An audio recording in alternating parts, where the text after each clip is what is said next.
Bom, como estudar história? Essa é uma questão que eu acho que separa muito quem vai bem de quem vai mal. A primeira coisa que eu vou dizer é o seguinte: estudar história não significa ler a matéria, assistir uma videoaula e depois fazer exercício de vestibular. Quer dizer, ler a matéria pode ser o suficiente para alguns, mas são poucos os privilegiados que basta ler, que aprendeu. Mas, sobretudo, não adianta a gente sair da videoaula, ou da aula presencial, ou da aula que você tiver assistido e querer fazer o exercício de vestibular. O que eu sempre digo é que quando você vai treinar para qualquer campeonato, né, de qualquer coisa, qualquer esporte, qualquer coisa, você tem uma coisa que é treinar fundamento e outra coisa que é treinar jogo, né? Então, sei lá, eu jogo tênis, por exemplo, quem joga tênis vai lá e bate 50 vezes a bola de forehand, 50 vezes a bola de backhand, 50 saques, 50 voleios para depois começar a ir para o jogo. Quando a gente está falando de estudar para vestibular, é a mesma coisa. Se você assiste a aula e vai fazer exercício de vestibular, você está queimando uma etapa, você está querendo ir jogar sem ter treinado fundamento. Então, assistir e ler é uma etapa, mas para além disso, entre assistir, ler e fazer o exercício, você precisa treinar, você precisa efetivamente aprender aquele conteúdo.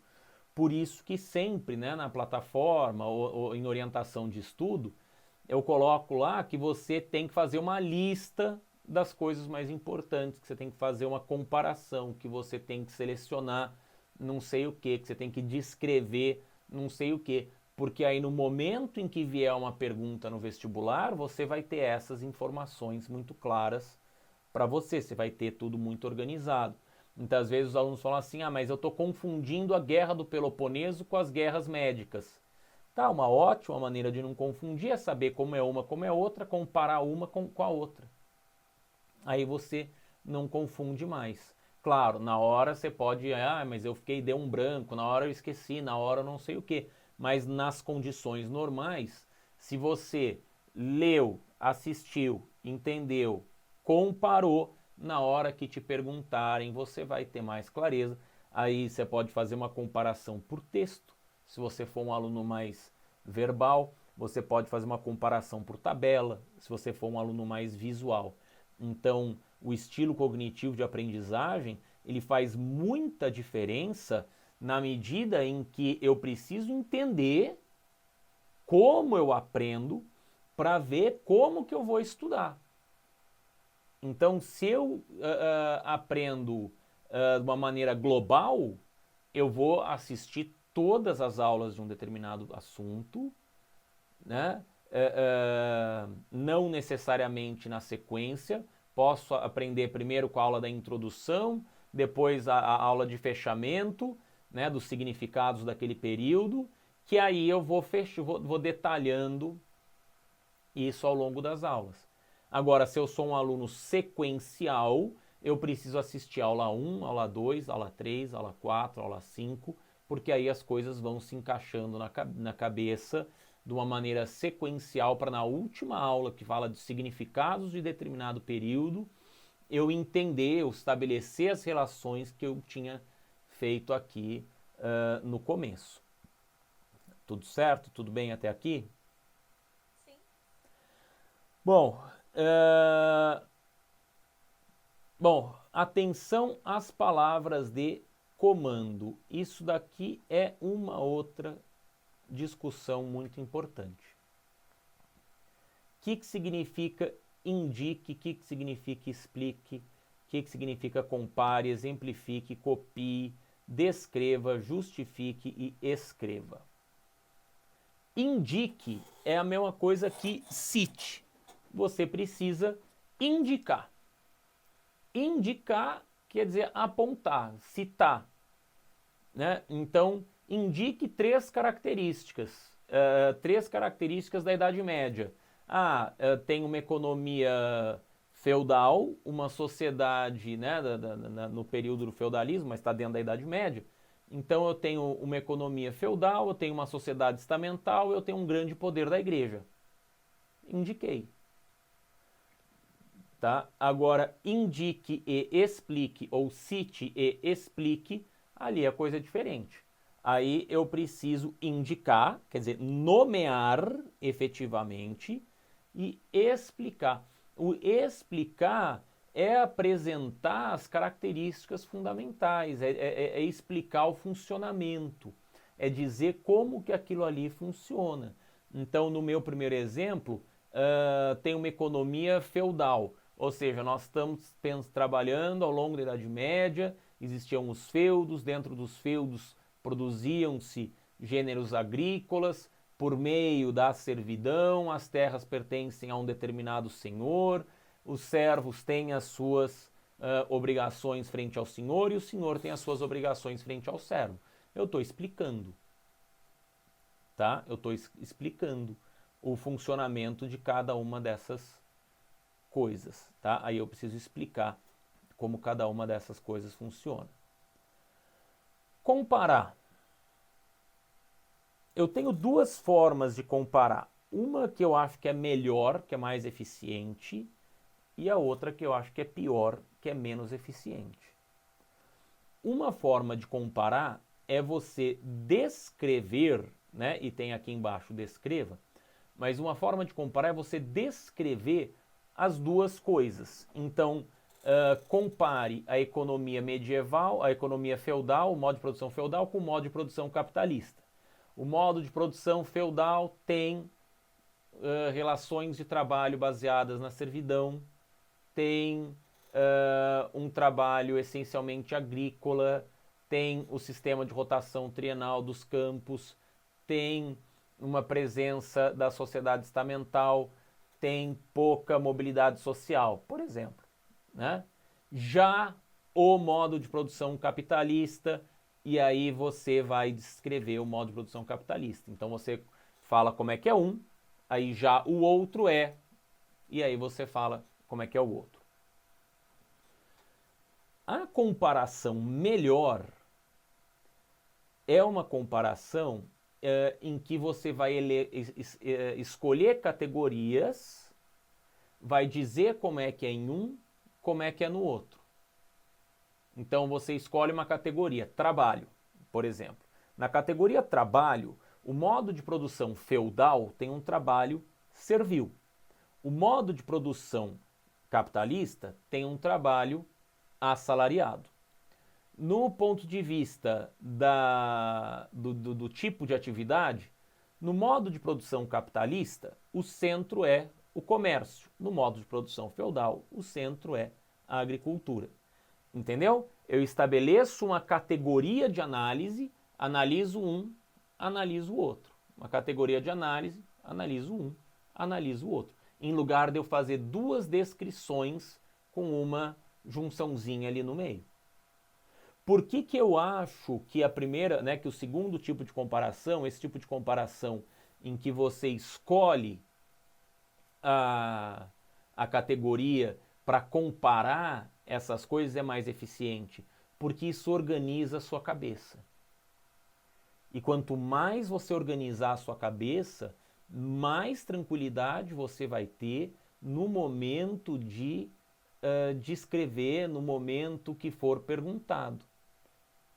Então você estudar já, né, pensando, né, que você vai ter que comparar, que você vai ter que explicar, que você vai ter que apontar, você já vai mais preparado para o momento em que você for perguntado.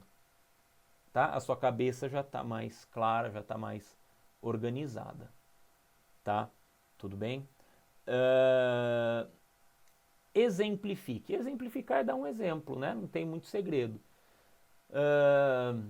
exemplifique, né? Então, explique o funcionamento,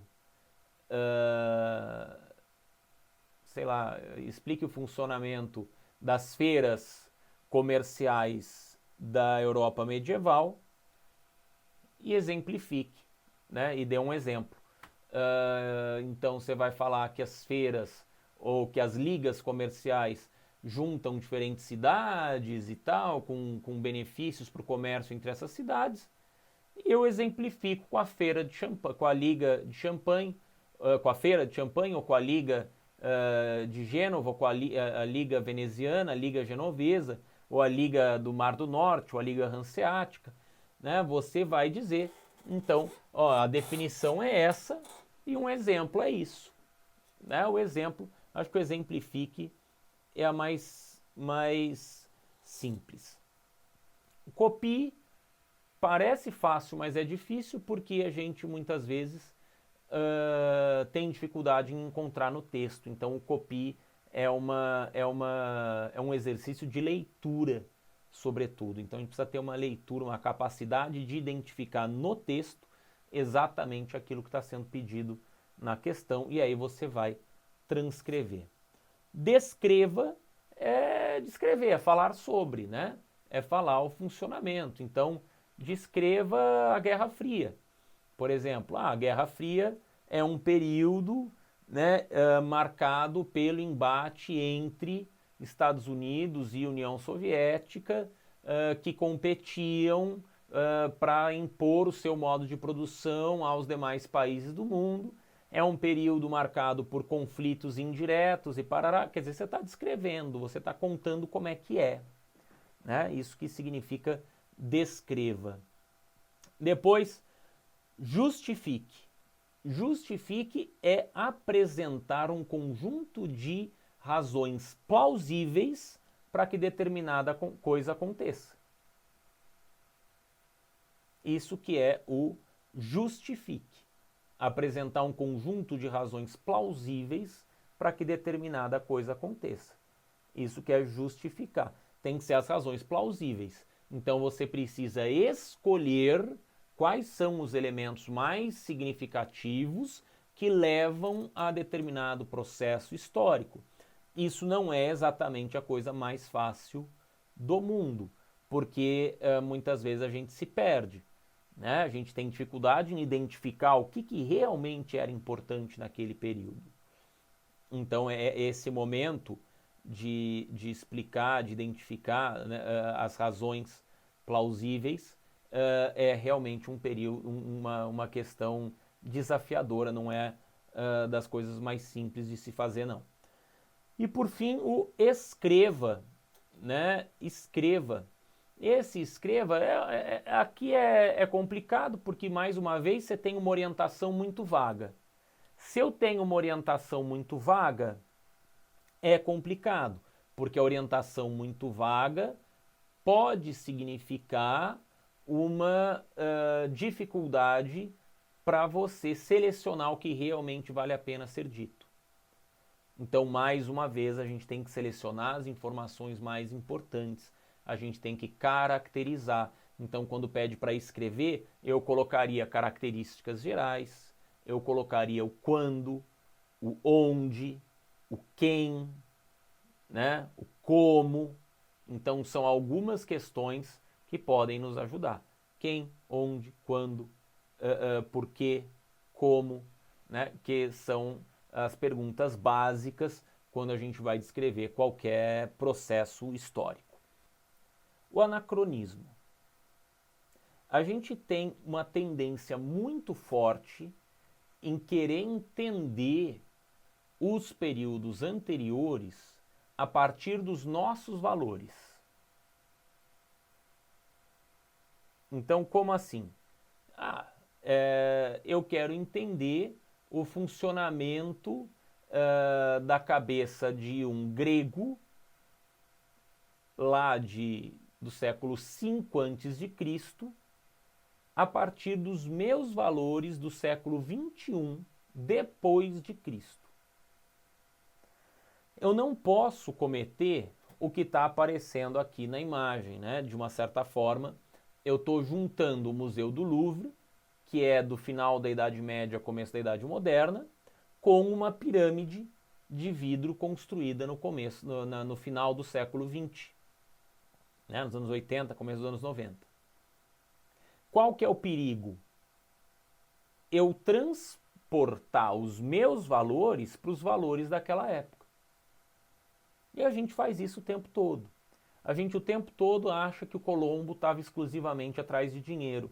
A gente o tempo todo acha que os homens na Idade Média estavam numa busca incansável por riqueza, que o torturador da Inquisição era um cara que era um safado sem vergonha que na verdade queria tirar a riqueza de todo mundo.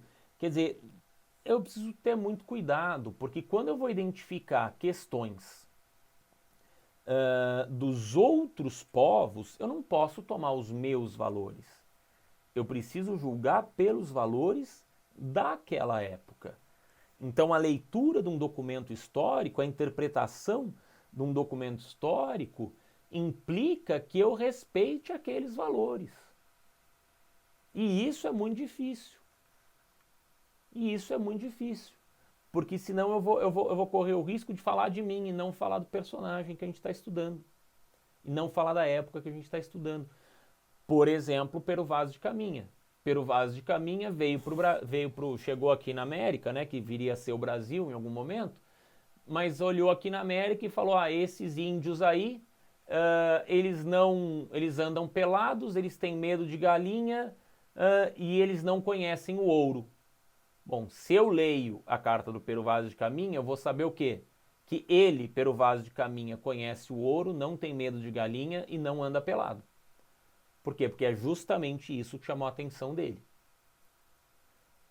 Então, se eu olho para o Colombo e falo que o Colombo, na verdade, estava buscando riquezas na América porque ele queria enriquecer, eu estou falando de mim, não estou falando do Colombo.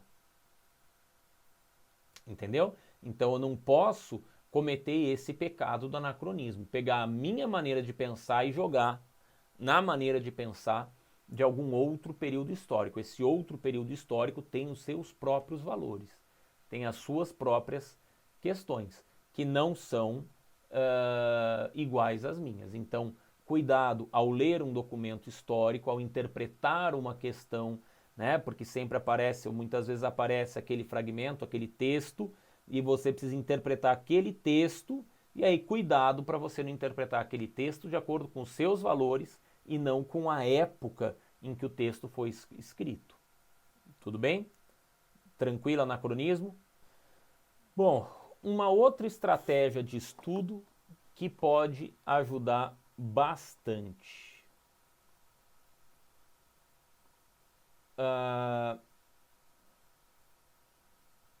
A pirâmide social. Fazer uma pirâmide social ajuda demais se eu penso que a pirâmide social me ajuda a ter clareza da sociedade da época. De qual época? De qualquer época que você está estudando. Desde a nossa até os caras lá no Antigo Egito. Recomendo sempre você fazer uma pirâmide social. Tá? Isso daqui vai nomear as categorias sociais e vai nomear também se eu estou falando de uma sociedade estamental ou de uma sociedade de classes. Lembrando, sociedade estamental é uma sociedade que não tem mobilidade social. Sociedade de classes é uma sociedade onde eu tenho mobilidade social. A sociedade estamental tem as camadas definidas pelo nascimento. Então, onde eu tenho sociedade estamental? No Egito, em Roma, na Grécia. Em Roma, até a permissão de casamento, né, com a lei Canuleia, casamento de patrícios e plebeus, mas no Egito, na Grécia, em Roma, no mundo feudal, eu tenho sociedades estamentais. Você é aquilo que você... Na Índia que você tem o sistema de castas, por exemplo. Exatamente. Então você nasceu aquilo, você morre aquilo. Ah, mas e se eu enriquecer loucamente? Se você enriquecer loucamente, você vai continuar dentro daquela casta. E muitas vezes nem é possível você enriquecer loucamente, porque você, por exemplo, no mundo medieval, você não tem dinheiro, não mexe muito com dinheiro. Tem dinheiro, mas você não mexe muito com dinheiro. O importante ali não é ter dinheiro, é ser nobre. E para ser nobre, você tem que nascer nobre. Né? Que é a revolta da burguesia lá na Revolução Francesa, ou mesmo na Revolução Inglesa de 1640. Então essa situação é uma situação muito interessante e que a gente precisa aprender a lidar, chamada de sociedade estamental, a sociedade baseada no nascimento. É a sociedade de classes, é a sociedade baseada na riqueza. A sociedade de classes eu tenho mobilidade social. Não é muito grande normalmente. Não é que você possa, de repente, nascer numa comunidade, numa favela e morrer morando numa mansão num bairro nobre. Não, não é isso. Dificilmente isso acontece. Eventualmente acontece, mas dificilmente acontece. Então, o que precisa acontecer? O que a gente precisa entender? A possibilidade da mudança de classe, tá? E a legitimação de classe social. E a legitimação dessa sociedade. Então, hoje, a gente não entende mais, não tem mais como valor a nobreza, o legado de sangue, coisa do tipo. Hoje, a gente tem um outro valor. Hoje, a gente tem o valor do dinheiro. Você ocupa a classe social em relação ao dinheiro que você possui. Tudo bem? Então, monte sempre uma pirâmide social. Uma outra coisa fundamental, eu acho, para qualquer um, eu gosto muito, a tabela. Por que eu gosto muito da tabela? Porque a tabela nos ajuda a perceber exatamente as características desse e daquele. Então eu posso montar, por exemplo, medidas e efeitos, né? O que está aqui. Então, tribuno da plebe, lei licínia, lei canuleia. Tá bom. Então, isso daqui são medidas tomadas durante a República Romana. E quais são os efeitos que essas medidas trouxeram? Isso me ajuda a enxergar visualmente, não só verbalmente, porque aí no momento que você for perguntado na prova, você vai ter lá, pera lá, tava lá na tabela, sabe aquela hora que você fecha o olhinho assim para tentar lembrar? Tava lá na tabela, tal, não sei o que, parará, então tava ali. Então isso te ajuda a localizar. Eu acho que a tabela é muito interessante, muito interessante. É uma habilidade, né, que quem não tem precisa desenvolver. Precisa desenvolver, porque ajuda a localizar, te ajuda a não confundir. Como é que eu não confundo? Aqui está separado, ó. Aqui você não tem como confundir. Se você lembrar dessa tabela, você não tem como confundir, porque você está enxergando isso daqui. Tá? Ajuda se eu simplesmente escrever no caderno um embaixo do outro? Sim, mas não vai estar tão visualmente distinto como está aqui. Então, recomendo fortemente o uso de tabela. Também posso montar, aqui eu tenho uma tabela medidas e efeitos, mas eu também posso montar uma tabela guerras médicas. E aí eu coloco lá guerras médicas.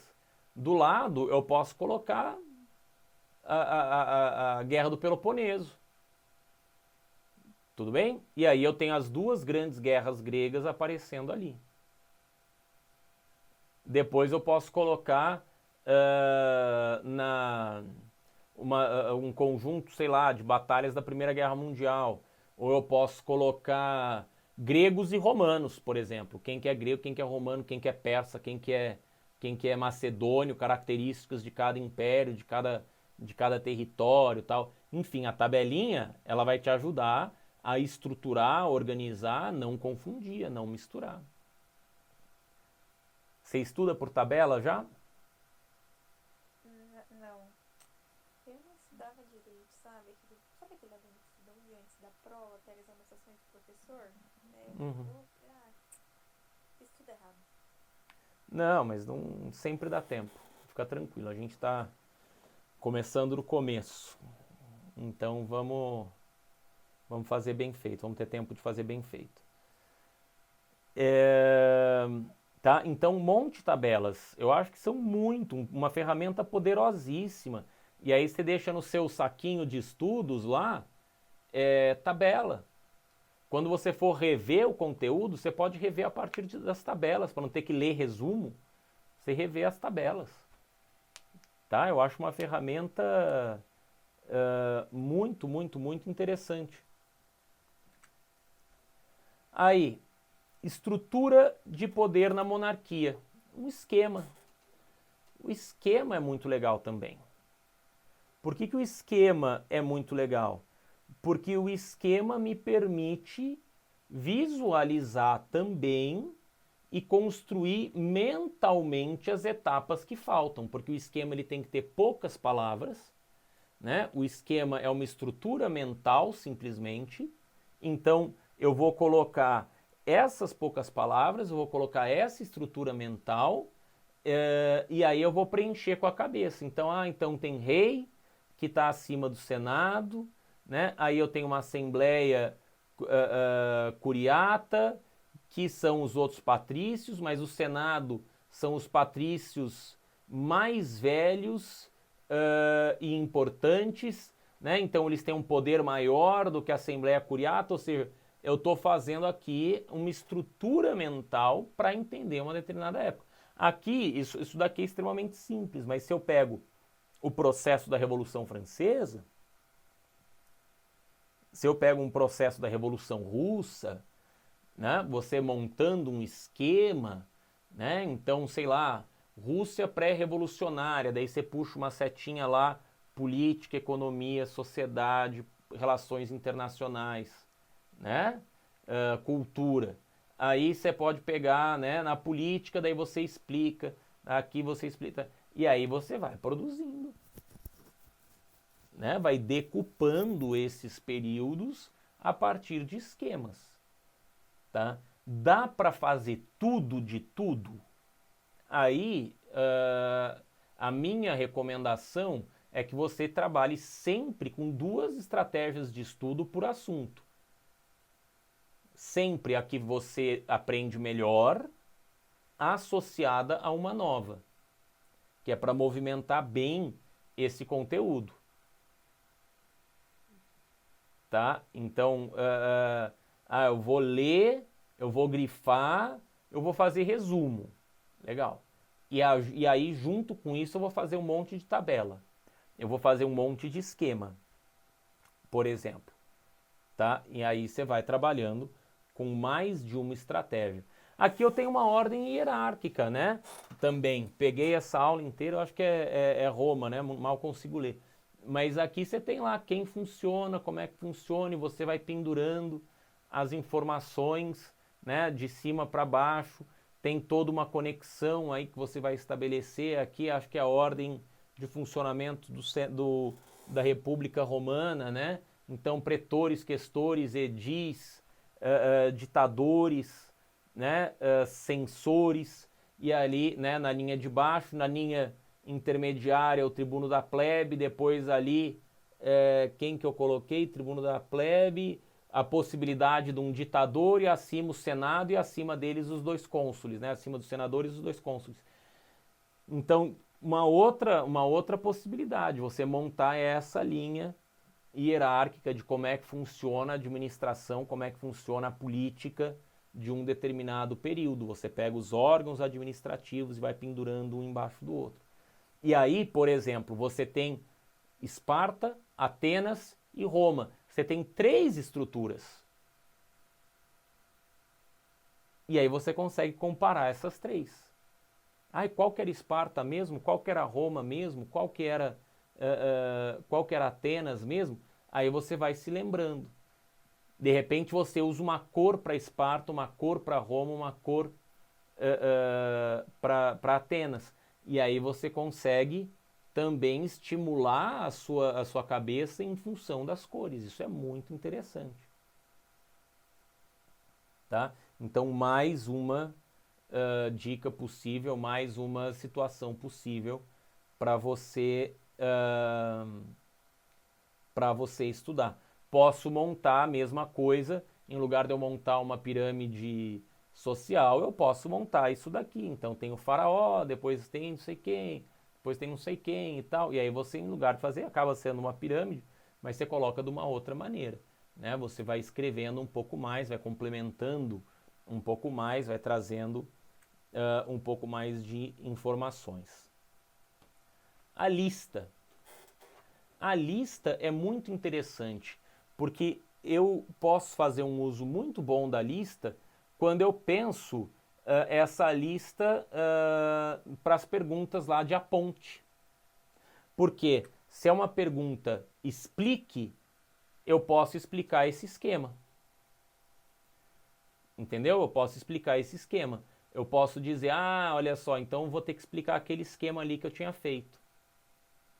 Se é a ponte ou cite, eu vou pegar 3 características dessa lista. Então, listar as características principais é sempre muito interessante. É sempre muito interessante. Tá? Listar as características principais. Vou listar as características da economia, vou listar as características da política, vou listar as características da cultura, da sociedade. Quer dizer, você produz uma lista mesmo, tópico, pá. Porque no momento em que for pedido para você a ponte, você vai falar, opa, essa daqui está naquela lista. E vai lá dentro da sua cabeça, pega aquela lista e coloca. Perceba que estudar história está se tornando alguma coisa muito mais complexo do que ler, fazer resumo e grifar. E aquele mapa mental que está tão na moda, ele se parece com essas ordens hierárquicas, se parecem a esse esquema, mas isso daqui é completamente diferente do mapa mental que está na moda, que o sujeito fala, então você tem ali uma palavra e você pendura um monte de coisa em volta dessa palavra, né? É totalmente diferente, porque isso daqui tem uma lógica muito maior. O que eu tenho contra mapa mental? Ele é muito ineficiente porque ele não explica essa lógica. Ele não explica o que é mais importante do que o que, como é que a coisa se organiza e tal. Fica só essa coisa jogada, fica só essa coisa voada. Tá? Então a lista é um outro elemento bastante importante. Linha do tempo. Quando eu falo linha do tempo, aí a gente pode pensar a linha do tempo de formas diversas. Como assim de formas diversas? A linha do tempo ela pode assumir uma característica muito detalhada ou muito concisa, porque depende do que eu estou querendo mostrar. Aqui eu estou mostrando uma linha do tempo Idade Média.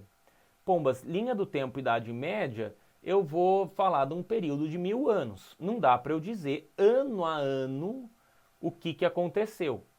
Então, o que eu faço? Eu vou dizer a cada grande período. Então, eu coloco lá 476, 1453 e defino ali Alta Idade Média, Baixa Idade Média. E embaixo de Alta Idade Média, todas as características da Alta Idade Média. E embaixo da Baixa Idade Média, todas as características não, tudo que aconteceu na Baixa Idade Média. Agora, isso daqui funciona muito bem para eu não confundir, para eu saber o que vem antes, o que vem depois. Isso daqui funciona muito bem para eu diferenciar. Repara que eu poderia facilmente ter feito uma tabela, Alta Idade Média, Baixa Idade Média, Pruft, com seus acontecimentos. mas essa daqui é uma outra forma de ver, essa daqui é uma outra forma de enxergar isso, né? Um outro estilo de linha do tempo é aquele estilo de linha do tempo que tem mais detalhes. Então eu posso pegar lá Brasil colonial. Brasil colonial, 1500, descoberta, né? Daí 1532, expedição Martim Afonso de Souza. 1534, não sei o que, né? 1580, início da União Ibérica. E aí eu vou marcando essas datas, um ano mais exato, e posso até escrever algumas características das coisas que aconteceram nesse momento. Então a linha do tempo ela pode me ajudar tanto para produzir dessa maneira, né? Produzir um grande período e separar, elencar ali momentos menores dentro desse grande período, né? Então toda a Idade Média e Alta Idade Média e Baixa Idade Média. Poderia colocar, por exemplo, uma linha do tempo Guerra Fria.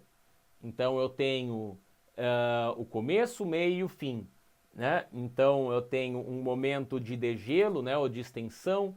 Antes dele eu tenho um momento do auge da Guerra Fria clássica, né? Então são períodos dentro de um grande período. Ou eu posso pegar um só período, né, como governo Vargas, era Vargas, 1930, 45. Daí você coloca 30, 45, então tem 32 a Revolução Constitucionalista, 34 governo constitucional, 37 golpe do Estado Novo, 45 fim do Estado Novo, e aí você coloca algumas leis, algumas características embaixo. Esse é um modo muito, muito, muito, muito eficiente da gente estudar, porque nos permite compreender o período, localizar as datas mais importantes. Tem que saber data? Não tem que saber data, mas minimamente você tem que saber o que veio antes, o que veio depois. E uma outra coisa, a linha do tempo, se eu estou estudando História da América, a partir de História da Europa a partir de 1500, ou História do Brasil, dos Estados Unidos, é fundamental que a gente marque na linha do tempo de História do Brasil, que a gente marque o que estava acontecendo na Europa. É fundamental, porque daí eu vou ter essa noção de simultaneidade dos acontecimentos. Eu vou ter uma noção, né, de que o que está acontecendo aqui é um reflexo do que está acontecendo lá na Europa, e às vezes o que está acontecendo na Europa é um reflexo do que está acontecendo aqui.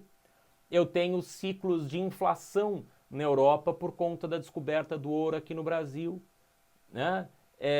Eu tenho disputas nos países na Europa por conta de terras aqui no Brasil, ou em África, quando a gente fala de imperialismo. Então, sempre que eu estou fazendo uma linha do tempo, se eu conseguir acrescentar nessa linha do tempo elementos de história da Europa para além da história local, a gente vai ter uma noção maior de simultaneidade, a gente vai ter uma compreensão mais global dos acontecimentos. Então, 1945, fim da Segunda Guerra Mundial, isso é lá na Europa. No Brasil, fim do Estado Novo. Nos Estados Unidos, início da Guerra Fria. Percebeu? Eu estou vinculando três coisas. Tá? Estamos vinculando três coisas.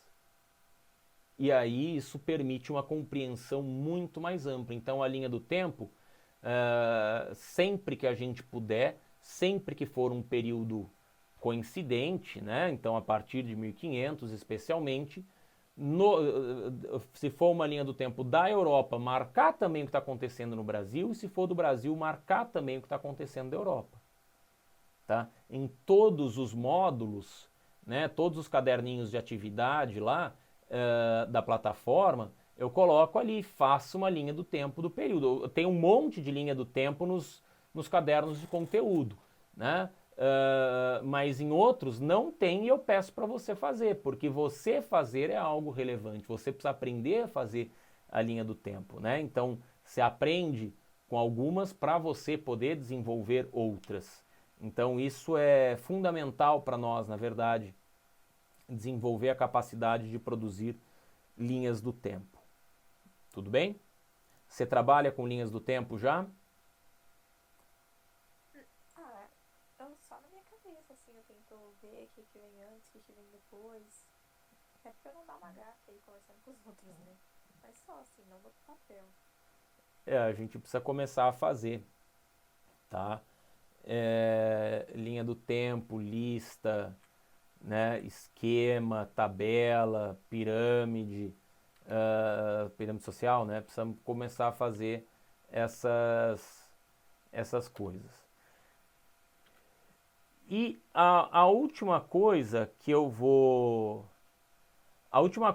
sugerir é trabalhar com essa ideia de bloquinhos.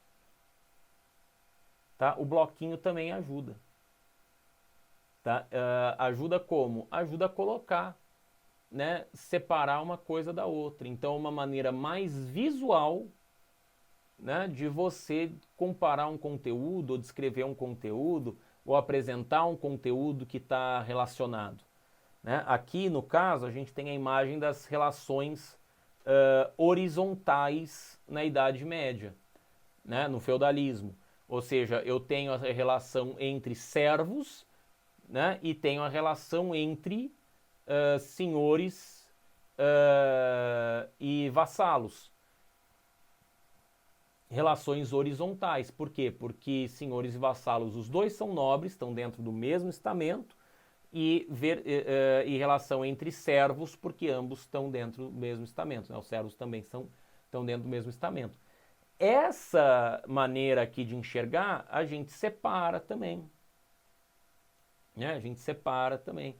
Né? Enxerga junto, mas separado. Quer dizer, eu tenho dois tipos de relações horizontais, né? Entre senhores e senhores, suzerania e vassalagem, e entre os servos. Então eu estou montando dois bloquinhos aqui que estão dentro do mesmo conteúdo. Tá? Eu poderia montar. Qual que é a diferença disso para a tabela? É a maneira como você apresenta. Né? Porque a tabela eu colocaria lá relações horizontais, daí essa e essa, característica dessa, característica daquela e tal. Né? Mas a tabela normalmente você preenche com mais características, é uma análise mais profunda. Isso daqui é só para você visualmente separar uma coisa da outra e visualmente produzir um significado, produzir um efeito, né, mais interessante para a sua compreensão. Porque tudo isso daqui só faz sentido se a gente entende que o que a gente está produzindo aqui é para melhorar, para aumentar a sua compreensão, a sua capacidade de entender a história. Né? Então, primeiro nós vamos tentar entender a história, para depois fazer o exercício de vestibular. Então, isso daqui são os fundamentos, né? Quais fundamentos? Se a gente está jogando de novo, se a gente está falando de tênis, o saque, o forehand, o backhand, o voleio, a movimentação, né? Então, esses recursos servem para isso. Para depois, numa segunda etapa, fazer o exercício de vestibular. Então, ler, grifar, tabela, esquema, quadro hierárquico, né? Todas essas coisas. Podemos partir ainda para o resumo e do resumo para o micro-resumo.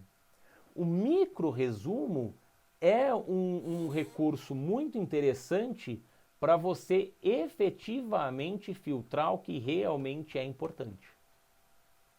Então você faz um resumo. Você pega lá o caderno de conteúdo que está disponível na plataforma, resume esse caderno de conteúdo. Desse seu resumo, você ainda pode fazer um micro-resumo. O que é um micro-resumo? É tentar transformar em 10 linhas. Explicar a Era Vargas inteira em 10 linhas. Esse é um desafio enorme porque você vai ter que selecionar as informações que realmente valem a pena. Entendeu? Então aí a gente está falando de um micro resumo. É um negócio curtinho que você vai selecionar o que realmente importa. E esse negócio que realmente importa pode ser uma ficha que você vai consultar de tempos em tempos para retomar um certo conteúdo que você não sabe se guardou, se não guardou, se aprendeu, se não aprendeu. Ou seja, esse micro resumo pode ser alguma coisa que vai fazer você entender né, com o passar do tempo. Então, hoje assisti a aula, estudei, fiz ficha, barará, barará, barará. A minha revisão mais para frente pode ser produzir o micro resumo. E depois, mais para frente, eu vou só reler esse micro resumo. E se esse micro resumo não me ajudou, se eu não lembrei tudo, aí eu volto no resumo. E entre a leitura do micro resumo e do resumo, você tem que poder abrir mão da leitura de todo o caderno de conteúdo. Por mais que o caderno de conteúdo da plataforma seja alguma coisa extremamente direta, sem lero-lero, sem rodeios, é um negócio com um texto super denso. Mas a intenção é que a gente ainda assim consiga selecionar para um resumo, para depois fazer um micro resumo e ter uma rotina de estudo de você conseguir revisitar essas coisas. Tudo bem?